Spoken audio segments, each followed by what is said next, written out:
Welcome to the Grow My Cleaning Company podcast with your host, Mike Campion. If you are passionate about the cleaning industry, you are in the right place. Love what you hear? Spread the word and tell the cleaning world this is the place to be. Want more? Check out www.growmycleaningcompany.com for free online video trainings, free ebook downloads, free blog posts, and of course, all the podcast episodes. Everything you need to grow your cleaning company is at www.growmycleaningcompany.com. And now, on with the show. All right, welcome to the Grow My Cleaning Company podcast, where I coach owners of cleaning companies on anything and everything related to building and growing cleaning companies. If that's you and you're committed to growing your cleaning company, you're in the right spot here. And you can also go to www.growmycleaningcompany.com. You get everything you need to create the cleaning company that you've always wanted. If you want to be a guest on the show, reach out to our producer, Natalie, at N-A-T, at growmycleaningcompany.com, or give us a call at 480-648-5149 to apply to be on the show. We are always excited to hear about feedback from you guys. Today, we are chatting with Jessie Carson from Spring to It Cleaning. Spring to It serves the Lacombe, Alberta, Canada area. I'm sure I messed up probably all three of those words. If you want to reach out to Jessie and her team, you can get a hold of them at www.springtoitcleaning.com. Jessie, so excited to have you. Welcome to Cleaning Nation. Thank you. I am so excited to be here. All right. Well, I've got a crap ton of stuff to say, as is my custom, but for once, I'm just going to shut up and say, introduce yourself. Let us know who you are, how you got here, and why we should care. Okay, so my story, 8 months ago, I was running a business with my ex-husband. It went bankrupt. Husband at the time, though, right? Husband at the time. Okay. Yep. It bankrupted me personally, and my home was supposed to go into foreclosure. And I was trying to escape a very abusive relationship in the midst of it. So honestly, it was an awful, awful time in my life. I was stressed, anxious, overwhelmed. On top of this, I hadn't worked outside the home for 12 years. Our province was in a very, very deep recession, and jobs were very hard to come by. But I had to make money very quickly, and I didn't have a choice. So I decided at that moment that failure was not going to be an option for me. I have 2 kids that I need to feed, and they needed me to stand up. So I had to heal myself. I had to get focused, and I couldn't afford to be drowning in a pity party. So my mantra became, rock bottom will become the solid foundation on which I will rebuild my life. Tina Turner became my hero. I figured if she could stand up and go on to have an awesome career and an awesome life, why couldn't I? And so I just decided that I was going to start a cleaning company. And so I just put some ads and some flyers up around town, and I just slowly and surely started to get clients. And so that's kind of where my story and where I come from and why I'm here today. All right. Well, my first bit of coaching is if you can sing and or dance anywhere near like Tina Turner, don't talk to me. Just go do that, because I think you'll make a little more money. I know. If I had her legs, that's where I'd be. Yeah, me too, but not so much. I'd show you mine, but it would be embarrassing to my family and Cleaning Nation. No one would listen to me anymore. It would be the end of an era. So I'll keep them below camera level and show you all a little respect. So that's Jessie's side of it. I got to tell you my perspective and how she got here. We were literally speaking yesterday. I think she reached out somehow on the website, or she'd been, I don't know how she come to me, but Natalie books my whole schedule. So she says, you have a strategy session for this person. I have no idea who it is, if they're paid or free or what's going on. I just do it. So we talked to her, and I was really just digging your vibe and your energy, because before I heard about all your, kind of where you come from and the hard spot you were in. And you were just like, I'm going to get at it. And I could just hear in your voice, like, this is a lady that is going to actually do something with stuff that I'm sharing. So I was excited. And once we heard your story, I'm like, oh my gosh, there's zero chance in God's green earth that we're not getting this woman onto the podcast. And she agreed not only just to do the podcast. I'm like, would you do the video? Because I just figured it would be so much cooler if people got to know you.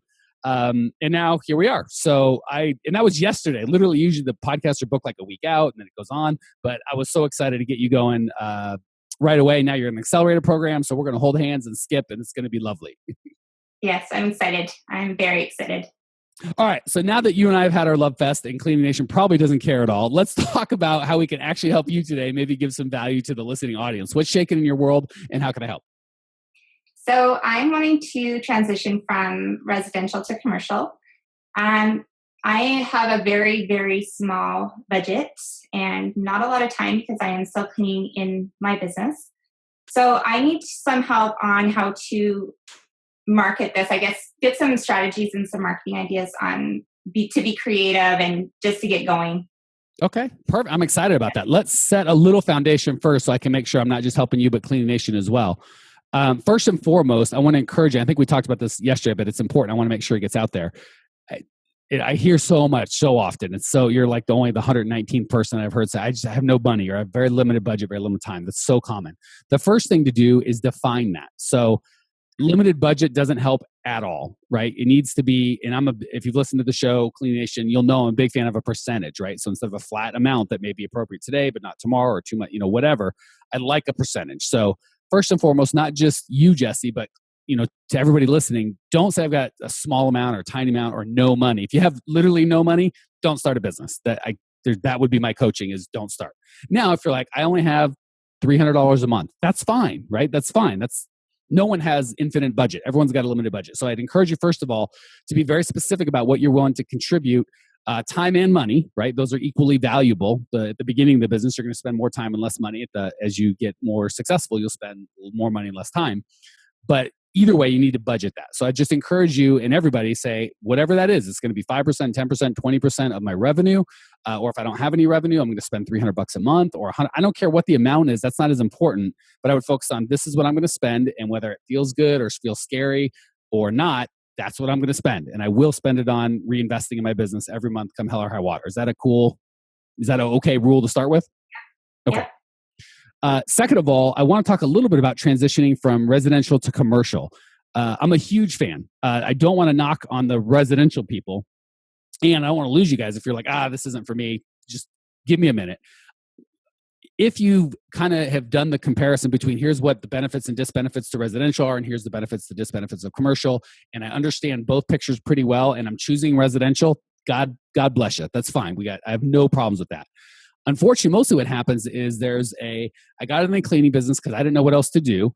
And I knew I could clean. And I started cleaning. And I'm not going to go to some business owner or some property manager or something and ask them to clean. That's really scary. So I just went to my neighbor, or my mom or whatever, and I got one account and it grew naturally, which is great. There's nothing wrong with that.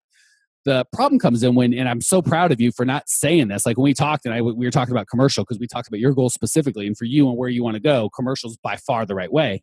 That's not for everybody, but there was zero hesitation with you going, well, I'm scared. Or it's right. It's out of your comfort zone, but that's what it takes. So the big thing is make sure when you make the decision to pick your niche, whether it be residential or commercial, and within residential, if it's elderly people or married people or wealthy homes or condos, and in commercial, if it's property managers or bowling alleys or whatever you pick, that you're not picking it based on, well, I got a buddy that owns a bowling alley, so that's going to be my niche. You got to really look at it and say, where are my goals for the business, and pick a niche that is going to be, that's going to fill your goals. And like we talked yesterday, you could make your goals with residential. It's not impossible, but business is so dang hard. Why pick the hard way? Let's go the easy way, right?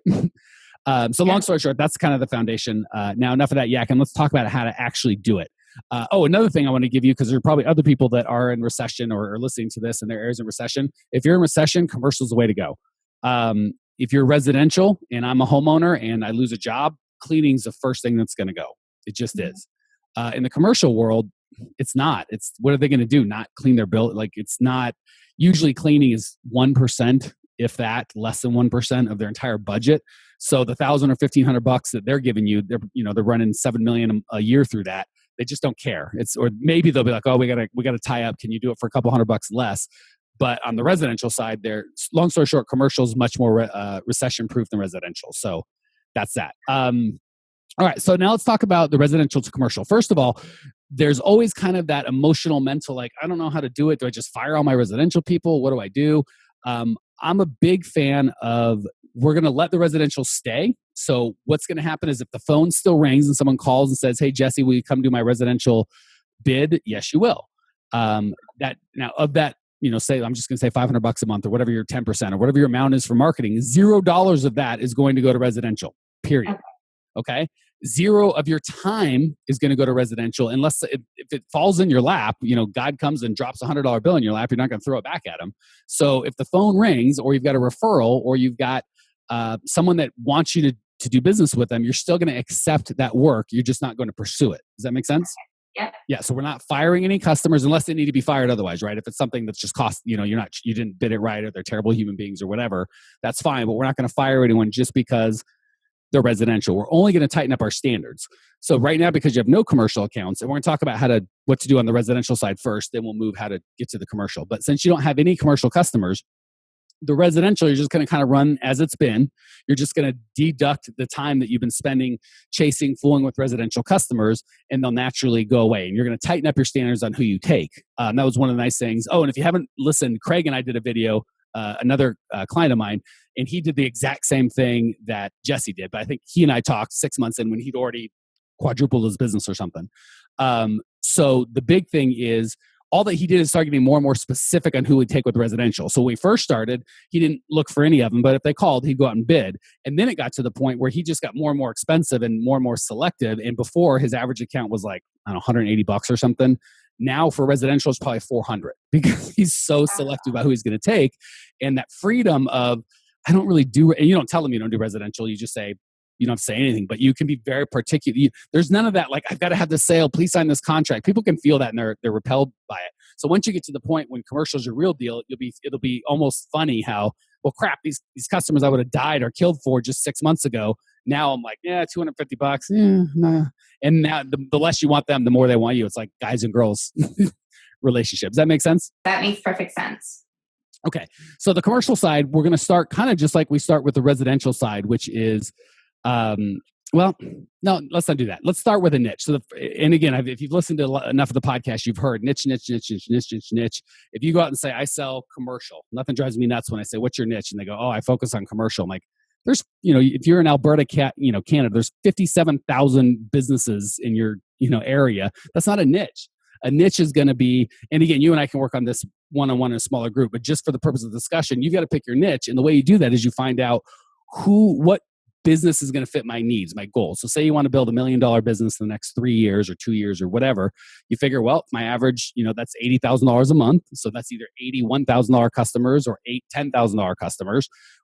So the niche just has to be small enough where you can talk to it because you don't have a big marketing budget, right? So if your marketing budget's $500 a month and you're trying to market to 50,000 businesses, that's like a tenth of a penny per, there's no, you don't have the time and money to attack that. But if you say, I'm just going to do restaurants. Well, shoot, there might only be 300 restaurants within your little area. And I'm not saying you should do restaurants, they're bare, but just to pick something. So first of all, pick your niche so you can make that time and money that you're so limited on go farther, right? If you've only got $300 a month, that's still $10 a month you can spend if there's 30 restaurants that you're going to target, right? So first of all, pick your niche. Second thing you're going to do is go start interviewing them and just say, hey, I'm going to be a restaurant cleaner. That's all I'm going to do. And just be square with them. We started with residential. We're moving to commercial and I'm going to be everything restaurant. So just tell me what's important to you. Why would you hire somebody or not hire somebody? Or is it price? Is it quality of work? Is it OSHA compliance? Is it making your employees happy? Is it not losing your, whatever, tell me. And I promise you, if you go on 10 interviews like that, especially with your personality, not being sexist, but if cute girl walking in is always going to get a little better reception than scruffy dude like me. So if you just walk in and say, hey, I'd like to have a conversation, just talk to who's in charge. I'm not trying to sell anything. I just really want to know what's important to you. Two things are going to happen. One, you're going to know more than anybody else in your market about restaurants or nail salons, or, again, you have to pick a niche wisely, but we don't have time to do that. So you'll know more than anybody. So when you give a bid, I can't even compete with you, right? Because I'm going to come in and go, I know how to clean businesses and businesses are this, but you're going to talk about, I know how you need this floors wax and your back of the house set up like this. And you can really have a different conversation than any of your competitors. That's huge. Second thing is, especially if you're kind and you've got your personality, you share how much you care with them, right? You're really like, hey, I'm just here to help. I'll be darned if at least 3 of those people don't say, man, what do I need to do to get a bid from you? Right? So in doing your market research, and again, talk to 10 to 12 face to face, eyeball to eyeball, belly to belly. You can, if it's restaurants, you'll be like, hey, I'll buy you lunch. Just kidding. I want you to buy me lunch. You have the food right here.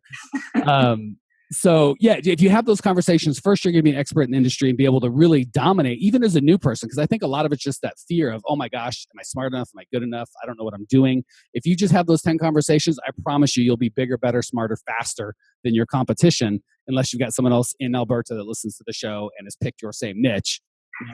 But I'm guessing that's probably not the case. So that's where I'd start. Questions, comments, thoughts? No. I guess the only question I would have is, should I be phoning ahead to making these appointments, like with a decision maker, like whoever's hiring, or do I just go in and just be like, hey, kind of thing? All right, Cleaning Nation, I'm going to stop and make a point. That's exactly the right question. So many people be like, okay, I'm on. And that show in the next question. I love that you're like, I'm actually going to do this because it is no value unless you go do it. What's the next step? So that's a beautiful question. That just shows me that we're tracking. Always make an appointment. Super professional. Just walking in. You can do it, but I wouldn't recommend it. And if you do, you dang well better have a gift and make sure it's not during lunch hour, dinner hour where they're busy. So no, absolutely call ahead. And still probably bring a gift. And again, that $300. You might say I'm going to go on 10 appointments this month, and that $300 is going to be a $30 gift for each of those people. Okay. Right. So no, to answer your question, absolutely call ahead. It's a professional thing to do. Have questions kind of written out so you know what to do and ask them. The cool thing is they're probably at the beginning like, I don't know, and just say, hey, I just need 10 minutes. I'm not going to waste a bunch of your time. Funny thing is once you get in and you just ask questions and shut up and listen, people love talking about themselves. An hour and a half later, they'll be going, oh my gosh, I got to get back to work. And if you can just get in, even if they sound like they're not that responsive at the beginning, if you can just get in, you'll do great. And then also, depending on the niche that you pick, ask them, gosh, and again, I've done this before. I just play the young, dumb, well, not young, I'm too old now, but the dumb guy and go, man, who else would you recommend? You probably don't know any other restaurant owners, bowling alley owners, whoever your niche is, that would be willing to spend 10 minutes with me and share, their experience. Would you? And, some will, some won't, but that, you might only have to make 4 or 5 or 6 appointments to get the full 10. And then that referral is really, really strong.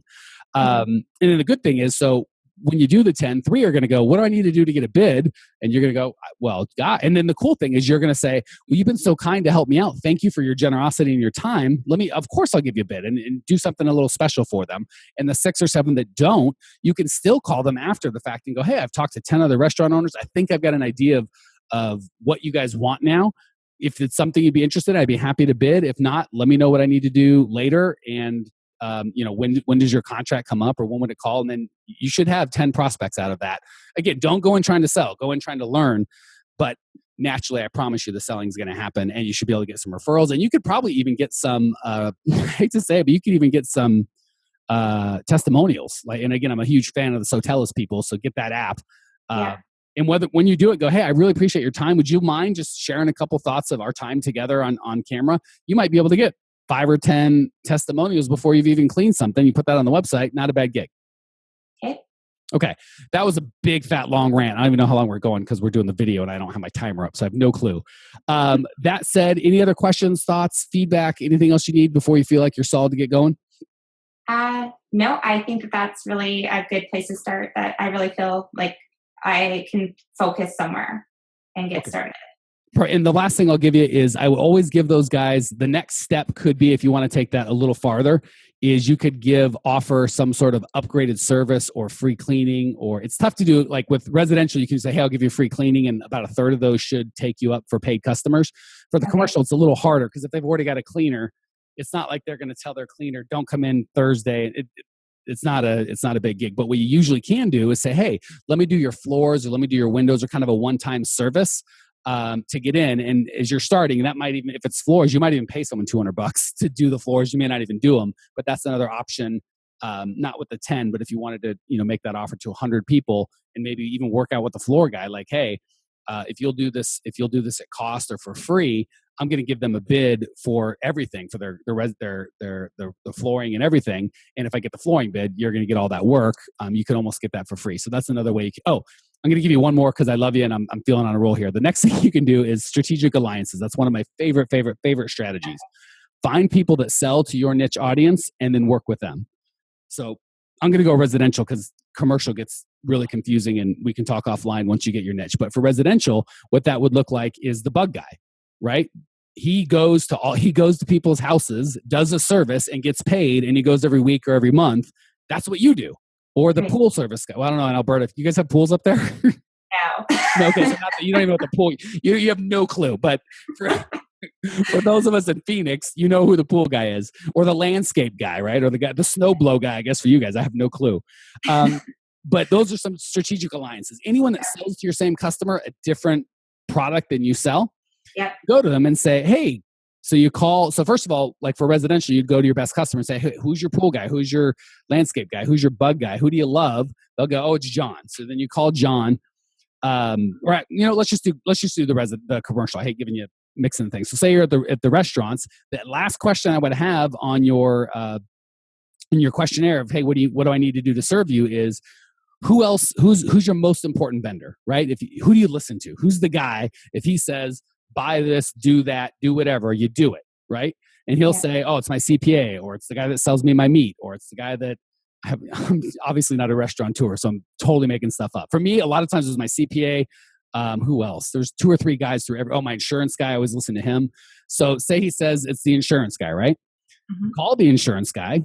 And ideally, he does at least some sort of specialty in restaurants because he's got at least one restaurant client.